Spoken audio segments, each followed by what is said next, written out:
Welcome to Real Estate Coaching Radio, starring award-winning real estate coaches and #1 international best-selling authors, Tim and Julie Harris. Real Estate Coaching Radio is the nation's #1 daily radio show for realtors who demand authentic, real-time coaching. Get ready for fluff-free, unfiltered, full-strength honesty about what's truly working to get you into action, helping others, and making money now in today's real estate market. Now to our hosts, Tim and Julie Harris.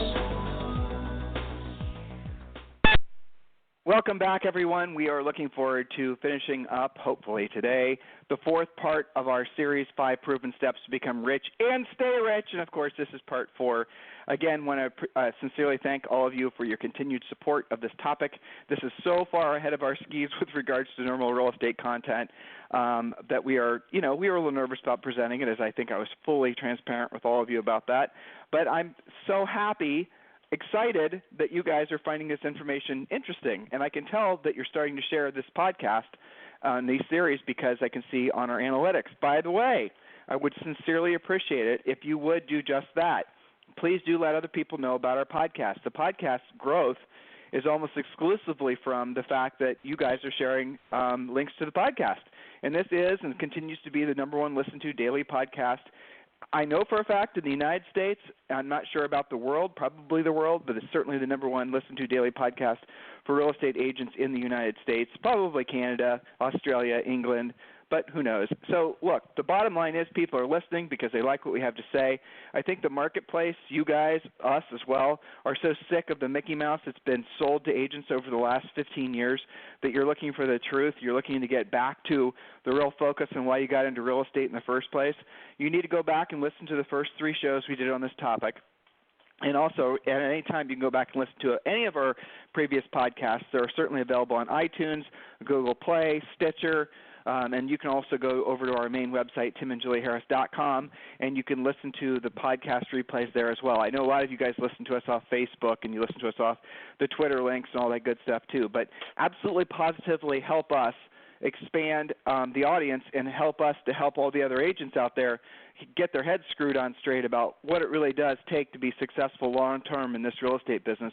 Because unfortunately, the information that's been disseminated over the last 10 years plus out there has mostly resulted in a lot of agents failing out of the business, which is very unfortunate. So, guys, we're going to focus on, and we're getting into the weeds of the topic that we've been sharing with all of you, which is the 5 proven steps to become rich and stay rich. You're definitely going to want to listen to the first 3 shows that we did. Today's show is going to be all about taking notes, and so I have to put a little disclaimer out there. Before I do, hey, Julie, welcome to the podcast. Mm-hmm. Thank you. It's going to be a fun show. Now we're really going to drill down. Yeah, we are. This is the fun part. This is the part, guys, where we're going now with this information is where it was the hardest for Julie and I to do this research. This is the culmination, essentially, and this information is about as drilled down as I care to do it on a podcast because Julie and I are not financial planners. We're not attorneys. We're not tax advisors. Yeah, right. That's right. And you can reference back to our book, which is Harris Rules, which continues to be a bestseller. It's on Amazon. It's available on Barnes & Noble. It's a evergreen, year-round, perfect gift to give to somebody, also a perfect gift to give to yourself. Over 300 5-star reviews. I think the book has really proven to be something that agents, again, like this podcast, they go hand in hand, really do complement each other. So please go and purchase the book. It's available on Amazon. They have dynamic pricing, but last time I looked, they were trying to sell me our book for $11. Sometimes I know people are paying $20. Other times I know they're paying $8. It's also available on Kindle. I noticed that the publisher made it available on Kindle as well. So make sure you get your Harris Rules book. Harris Rules is about the most comprehensive A to Z business plan, or essentially, Julie, how would you even describe it? It's impossible to describe.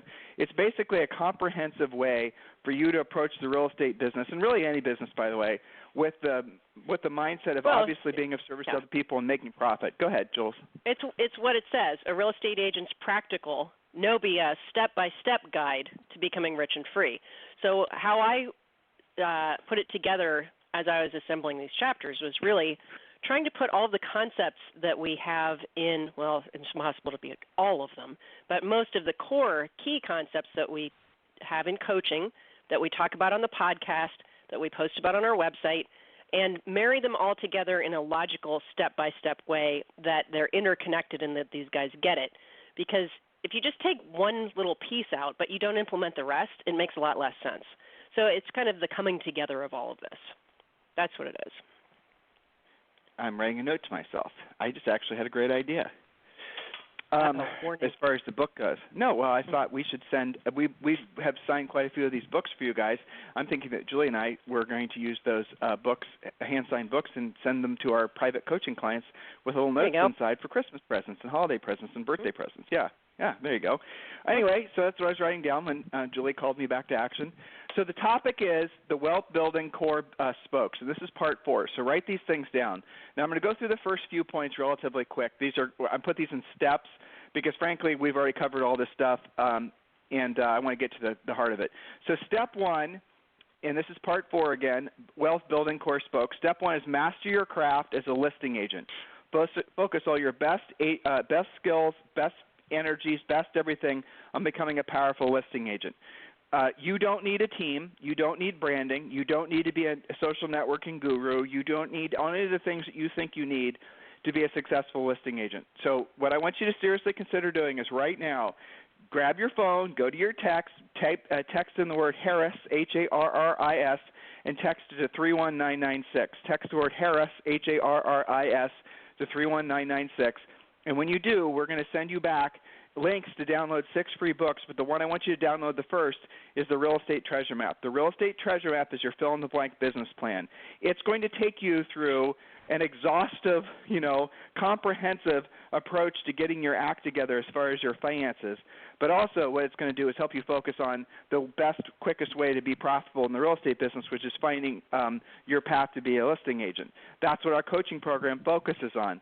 We certainly help you guys learn how to work with buyers and all that in our coaching program. But at the end of the day, if you want true freedom, if you want libertas selling real estate, the best, easiest, most assured way to do it is becoming a listing agent. If you haven't gotten that down yet, you need to work on that, because working with buyers, certainly buying buyer leads, is never going to get you a sense of freedom. If you don't believe me, just think about it. It just makes sense. If you had a choice between having 10 solid, great, easy to sell, perfectly priced, conditioned houses, if you right now, choice between 10 listings or 10 buyers, which would you choose? You'd instantly go with the listings, because the listings aren't going to require that you work nights and weekends. The listings, it's like a business. So if you had 10 listings at all times and other agents were out there trucking around in the snow in the winter and the cold and the snotty, all the stuff that goes with basically working with consumers, and you didn't have to do that because you were focused on being a listing agent, you can choose to put all your best energies every day on focusing on taking listings and let the marketplace, let your fellow agents go out there and sell the listings for you. That is the mindset and the business approach that we want you to seriously consider adopting.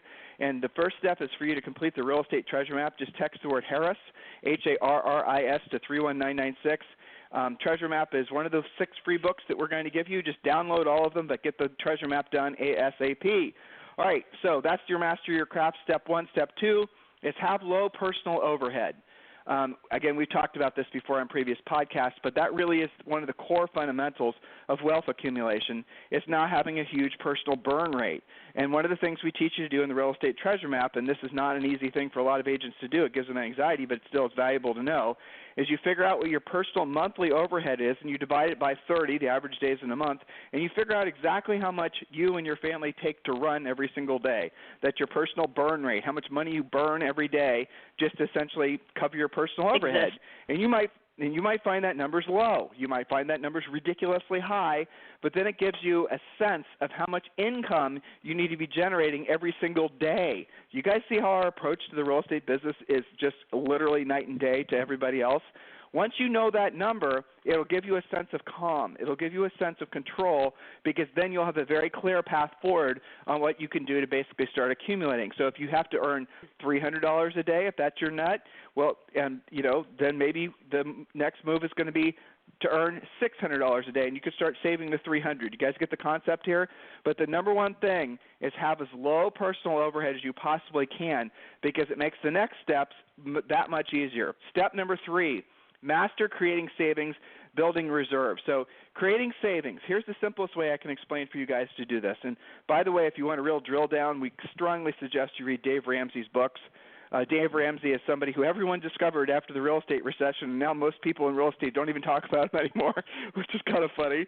But Dave Ramsey's books are probably, I have never found fault in any of his philosophies, and we've had many coaching clients that have sworn by him, and we've listened to his podcast, and Julie and I've read his books too, and they're just really spot on. So Dave Ramsey's books were basically how to get your finances in order. It's very clear, concise, practical, tactical, and Dave Ramsey's approach of no nonsense is very similar to what Julie and I do with coaching. Now, as far as creating savings, here's the thing.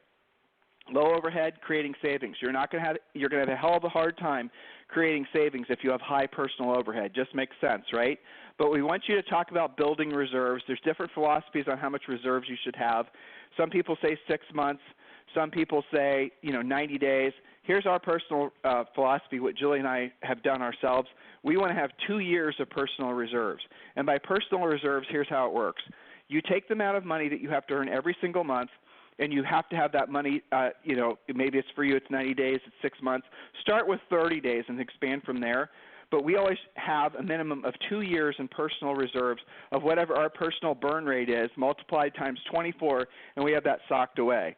Now, here's another thing, and I want you to research this yourself. You should have your personal reserves in a mixture of cash and gold. I know some people think gold is some sort of ridiculous thing to even suggest, but research it yourself. Do some homework on this, and you're going to find that gold, not a huge amount, depending on your net worth, but gold is an excellent thing to hold. Most experts, financial what have yous, are suggesting that everyone has at least 10% of their net worth in gold. If your net worth is $100,000, that means you should have $10,000 in gold. Buy gold coins too. That's just when you're getting started with your personal savings, that's the way to go about doing it. There's a lot of interesting ways to store the gold. Again, do your homework on this yourself. Texas Gold Bullion, check them out, texasgoldbullion.com, I believe. You can purchase your gold there, but they'll also store it for you, or you could store it yourself. These are just savings. This is all this is. This is basically your zombie plan, This is what happens if there's some sort of massive – now people say, well, I'm just going to go down this little rabbit hole ever so quickly. People say, Tim, if there was ever sort of, like a Maria, like Julie and I are living in Puerto Rico, right? If there was ever sort of a Maria hurricane, or if there's ever sort of, widespread fires in California, and, why do you need gold? You don't need gold. You need other things. You need things you can consume. And that makes sense. The gold is for what you do after civility returns. The gold is what you use as as the measure of commerce after the storm clouds clear. That's where you could start picking up and purchasing things on sale. Now, maybe you can't convince yourself to purchase any gold, at least have some cash. Wouldn't you have loved to have a hoard of cash back, say, in 2008 and 2009? Wouldn't you have loved to have that saved? Well, this is where you get started doing it. It's a discipline. Now, when Julie and I are first getting started savings back when we were in our early 20s, what we did, and this is so rudimentary, but it works, is we started, what was it, Julie, 10%? We started saving 10% Yep. of every single nickel we earned. So if we had a $60 AHS home warranty commission come in, Julie would literally squirrel away $6 and put it into a savings account. Every single cent. Now, and once we paid off debt, once we got our overhead down, then we increased it. So we increased it to 20%, 30%, 50% of all of our income. And then eventually what we were able to do is we were literally able to start saving like 75% of our income because our income so far outpaced our personal earnings. You guys, or our personal overhead. You guys understand? If your personal overhead is low, let's say some of you can easily live a nice, comfortable life on $7,500 a month. Well, if you're consistently earning $75,000 a month or even $50,000 a month, that gives you an opportunity to save money. Well, save the damn money, not just for the sake of hoarding cash, but save the money so you can essentially put that money to work for you and you start purchasing assets. Again, you're going to have to do your own homework on this, but we're going to give you some suggestions on the types of assets you should be acquiring here in a second. I know I'm going kind of quick. Hopefully you guys will take some notes and you'll go back and listen to this. Okay, now we're going to talk about step 4. And again, I'm going to get into some specific things that maybe you guys should consider buying as far as assets in a second. But step 4 is where things get interesting, and this is where you're going to have to start doing a lot of research yourself. Julie and I are big believers in hedges, or like maybe the simpler way of saying it is buying insurance policies, and I don't mean it literally. So, for example, you can purchase a 529 college savings plan for a kid. And here's the interesting thing about some college savings plans. A couple things you guys should know. First of all, most college saving plans do not require you be a resident of the particular state that's sponsoring it. And last time I checked, which granted was probably about 2 years ago, one of the best 529s available was out of Utah, but you did not have to be a Utah resident to do it. Julie and I have Zoe's 529 out of Texas. You can have look, we're living in Puerto Rico now, but it doesn't matter. So you can put your set your 529s up, and the 529 programs are fantastic. And here's the way the one worked that we did for Zoe. Basically, we picked it's a tiered structure, but the gist of it is you spend essentially, let's say, for example, Zoe wanted to go to Ohio State University, where Julie and I went, and let's say it costs $20,000 a year. I don't know how the Ohio 529s work. I'm just trying to give you guys an example. The way most of the 529s are structured is you would put in $20,000 into this 529. Now, the older the kid is, the more you have to put in, okay? But for Zoe, we did this when she was really young, so we had to put in an equivalent of 1 year of the college tuition to a expensive college in Texas based on that year's tuition. Do you guys understand? And then we scrolled that money away in the 529, and then what they do is they guarantee that money that we put in will cover the cost of 4 years' worth of college tuition at that school or an equivalent school. Now, if she doesn't want to go to college, that money's transferable. And here's the interesting thing about 529s is, like, let's say Zoe just decides she doesn't want to go to college at all. She just wants to manage the rental portfolio that she's going to inherit from us, whatever, okay? So the 529 money, we can use it, and maybe Julie and I want to go take a 6-month sabbatical in Italy, and Julie's going to take flute lessons and wherever, and I'm going to go learn how to race Formula One cars in Monaco, all under the guise of using the 529 money. You guys get the point? You can get the money back. You can also gift the money to other people. You can give it to, that kind of thing. So the 529 plans, as far as tax, essentially tax plans, are one of the best plans out there. And wouldn't it be nice if you have little kids just to make it so that when they're older, you don't have to worry about paying for their college education? So there it is. That's a great idea. 529s are a great idea. Health insurance is also something you've got to really look into. I know EXP just came out with its own health insurance plan for agents. There's a lot of other different ways to research that. One of the key ways to basically save on health insurance is have a high deductible. When you're younger, just have a major medical program. You don't need anything really beyond that. Kids are massively expensive when it comes to health insurance, as you guys know. I mean, as far as all the ways they get sick and whatnot. But health insurance is something all of you should have. 529s are something all of you should have. Why am I suggesting you do these things? Because these things are the hedges against the things that happen in people's lives that wipe them out financially. One of the biggest reasons of personal bankruptcy in the United States is medical bills. So wouldn't it make sense, and Julie, if you don't mind telling Michelle's story, wouldn't it make sense to have a health insurance plan in place to cover you? Again, I'm going to say this again. The biggest zombies that can ever show up on your doorstep and wipe you out financially are going to be, number one, health insurance bills for things you wouldn't have expected. A kid with not enough medical insurance hits you, and you have to have some sort of weird surgery. Or the story that Julie's about to tell you about our friend Michelle. Yeah, and I can't remember whether she just didn't have adequate insurance or she had none. Maybe you remember. But she had none. Yeah, and, honestly, I have to say, not very many excuses for that because they make decent money. But let's just say, going through life, I think she was about 38 at the time.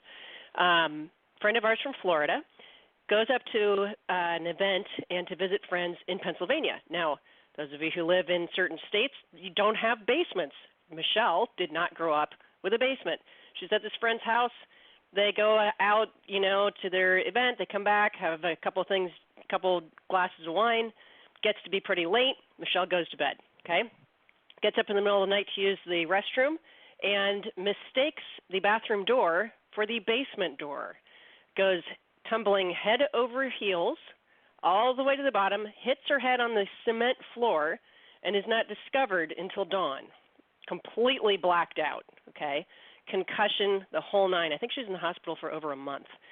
She told me that she owes over $300,000 in medical bills, and she doesn't believe she'll ever get it paid off because, there's things like fees and interest and all of this kind of thing. That was an accident. That's not even a surgery or things, that you might be thinking about, might expect, hopefully not. That was just a freak accident. Florida girl falls into basement. So, cautionary tale to you guys that think it's okay to go through life without health insurance. It's not. I guess it's okay until it's not. Well, so the point of it is, these are things you guys all know. Yeah, but how many of you guys are jumping out of planes without parachutes right now? And these are the types of things. You heard what Julie said. She's probably going to have that $300,000 following her for the rest of her life in some form or another. Not to mention, she's still recovering from the fact that she actually had a really severe concussion. So these are the things you guys have to be keeping in mind when you're considering basically creating your life's hedges. And another hedge, depending on where you are in the country, you do want to have some kind of water and food reserves. You do want to have those types of things in place so that you are basically, you have hedges against the things that might happen. These things will make you sleep better. When you're having an anxiety-filled day, when people are jerky, when you have deals fall apart, and you have your, as I am fond of saying, steaks in the freezer, which is your savings already in place, when you have your kids' 529 at least funded or on its way to being funded, when you have, health insurance in place to cover worst-case scenarios, you're not going to be as agitated by that jerky client as you would have otherwise because you've got your bases covered. These are the simple hedges in life, insurance policies, quote-unquote, that will make it so that the worst things that can happen that usually cause people the most financial setback don't happen to you, because all it takes is one little bad thing happening and there goes all the savings that you've been trying to set aside. And also be careful on your car insurance. If you're driving customers around in your car, make sure that you've got insurance that's sufficient to cover them. If you're a broker, I know errors and emissions insurance is getting really expensive. You got to make sure. I mean, honestly, I don't know how small brokers are even affording errors and emissions insurance lately. It's getting so ridiculous. But do consider having a fresh look at your errors and emissions insurance and policy. Make sure your errors and emissions insurance policy is covering all the things agents are doing nowadays, mostly doing incorrectly. I'm talking about all the digital marketing, because when the agent gets sued for doing something in digital marketing that violates some FTC law, you're going to get sued too. Make sure your insurance policy covers it. These are all the types of things that you need to consider. And by the way, I had an interesting conversation the other day with someone about joining EXP. It was a broker, and I guess I'm channeling that call as I was telling you this, because this broker in 1 year had 2 issues with agents doing dumb things digitally, and she got sued for both of them, had to settle both of them, and it cost her over $100,000 because the errors and emission insurance would not cover her because it wasn't on the policy. How insane is that? And so she said, that is it. I do not want to do this broker thing anymore. I want to join EXP Realty. And then we talked about moving her brokerage over, and she's on her way. So a suggestion I have for all of you, if you're a brokerage that's less than 100 agents, I would seriously consider that it's time for us to have a conversation about some of your own personal risk mitigation, because obviously the errors and emissions insurance will be covered by EXP. If you want to talk with me directly about EXP, just text me and just text at 512-758-0206, 512-758-0206. Okay, like I said, guys, a lot of this stuff today was going to be wonkish, and hopefully you're creating notes, taking notes. Next. Now, this is step 5. This is really important, and there's a lot of steps to this, but this is where it gets interesting. Your goal, in order to be rich, is to create non-transactional dependent cash flow. And your goal is to create 7 ways to cover your personal overhead. I'm making it very clear for you guys. So if your personal monthly overhead is $5,000, I want you to consider creating 7 different ways of creating $5,000. Most of you have 1, and that's basically your real estate transactions. Or maybe you have 2, your real estate transactions, and maybe your spouse or partner has a job. Or maybe you have a job and you're doing real estate. You guys get my point? You want to have 7. 7 is a big number to accumulate and to create, because you do then have to figure out, and remember I said it cannot be transactionally based. Why? Because if all of your sources of income are dependent on you selling a house, and for some reason you stop selling houses, all your other sources of income are screwed. Do you understand? So, for example, the only way you're going to be able to create all these additional sources of income is if you become really efficient at selling real estate. By efficient, I mean have high profit margins. If you cannot sell real estate and have high profit margins, you're never going to have enough profit left over to start acquiring assets that will produce income for you, so that you can then have at least 3, 4, 5, and ideally 7 different sources of income. Hopefully you guys all understand that. So, for example, number 1, okay? You want to create create a non-transactional dependent cash flow goal, 7 ways to cover your personal overhead, each independent of the other. So a property empire, cash flow to cover personals, single families, nice homes, buy where the big money is buying. Now, those are my notes, but here's the drill down on this. All across the country, there are these big hedge funds, just this big term for a bunch of people that put their money together. They're usually based out of New York, okay?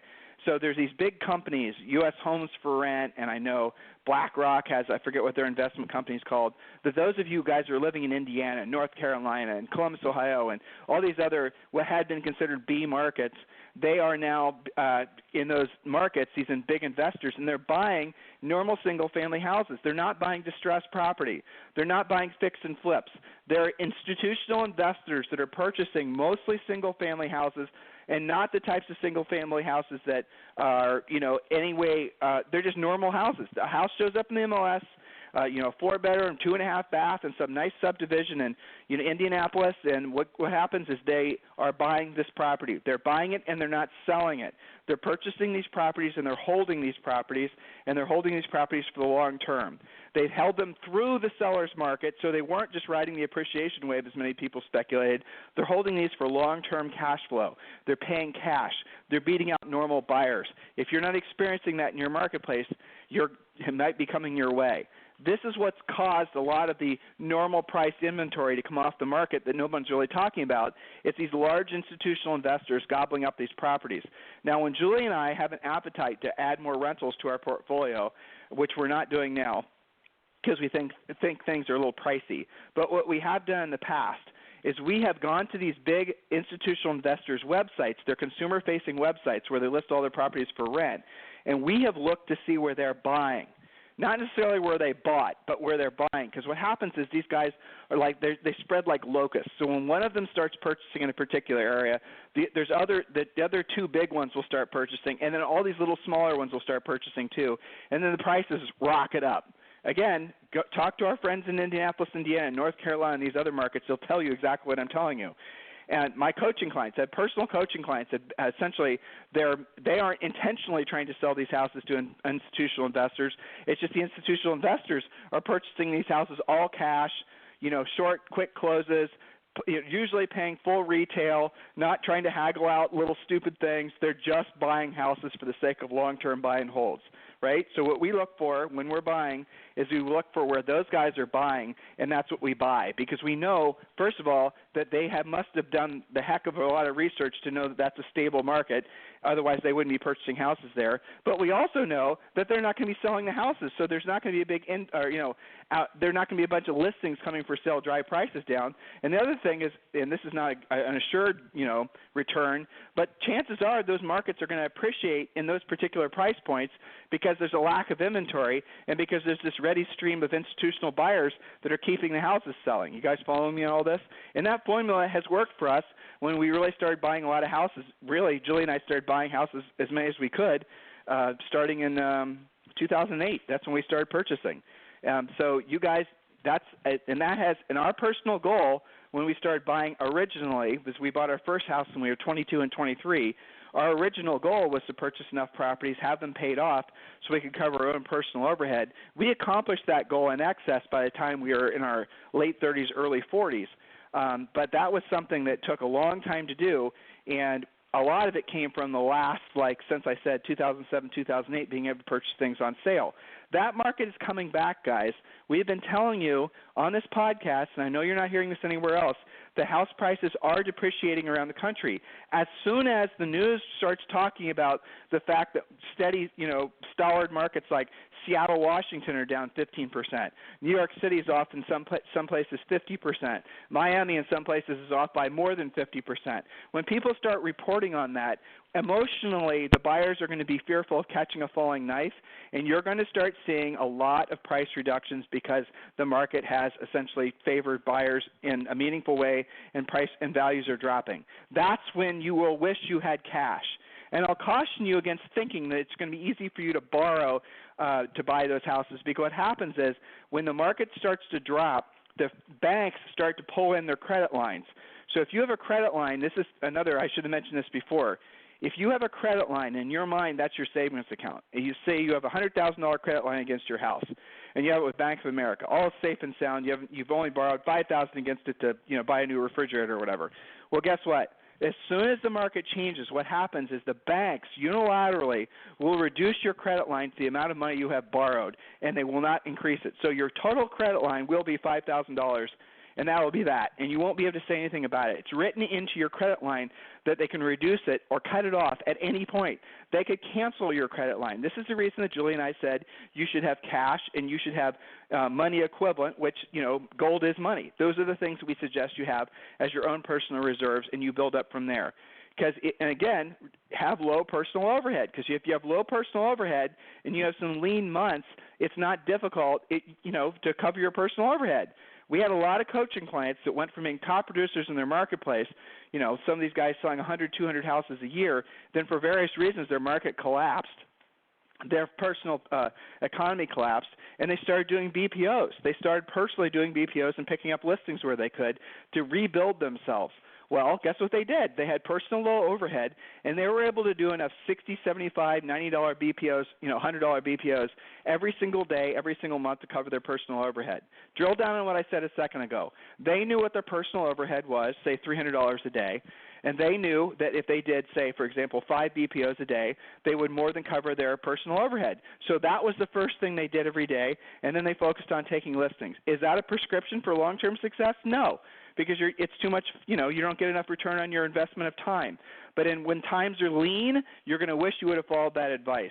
You guys understand what I'm saying? So low personal overhead is a hedge against the bad times that happen inevitably in every industry, in every real estate cycle. Hopefully you're paying attention. I told you guys this information was a bit wonkish. All right, Julie has gone off to Premier Coaching.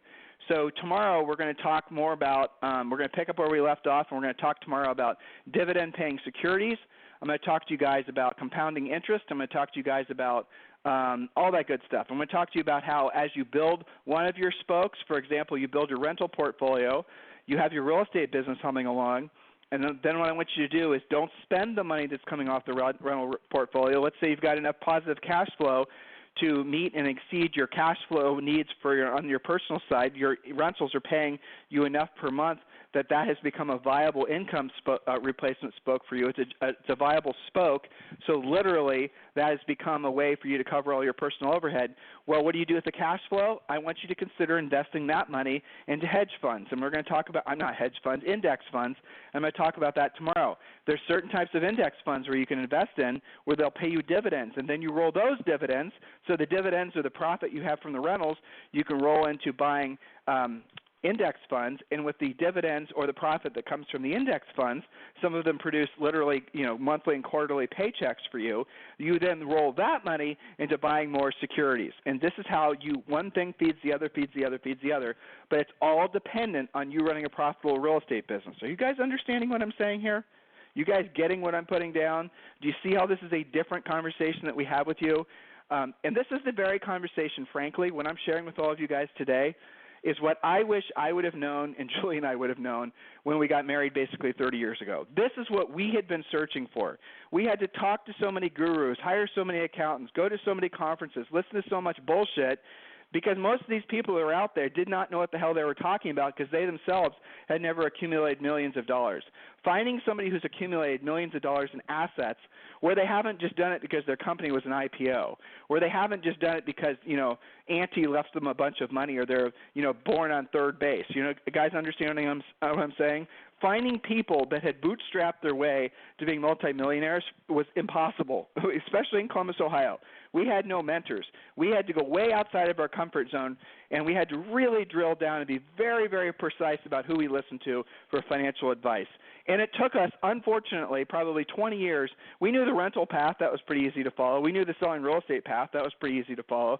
But all the other things I'm going to start sharing with you guys tomorrow, those are the hard-fought lessons and the hard-learned lessons that I want you guys all to pay attention to so you can have this information, so you can shorten your learning curve and take advantage of everything that we've learned the hard way. And so it's not just about earning it. It's not even just about saving it.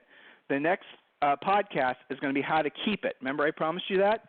So the keep it part is the hard part, and that's what we're going to be sharing with you tomorrow. Hopefully this is resonating with you guys. We like this content because, like I said, this is the content we wish we would have known when we got into real estate. So it looks like we're going to have a part 5 of this series. If you need me for anything, guys, if you want to talk about eXp Realty, now's the time. And eXp Realty, by the way, is probably one of the best sources of passive income through the revenue share program. I know a lot of you guys are eXp Realty curious.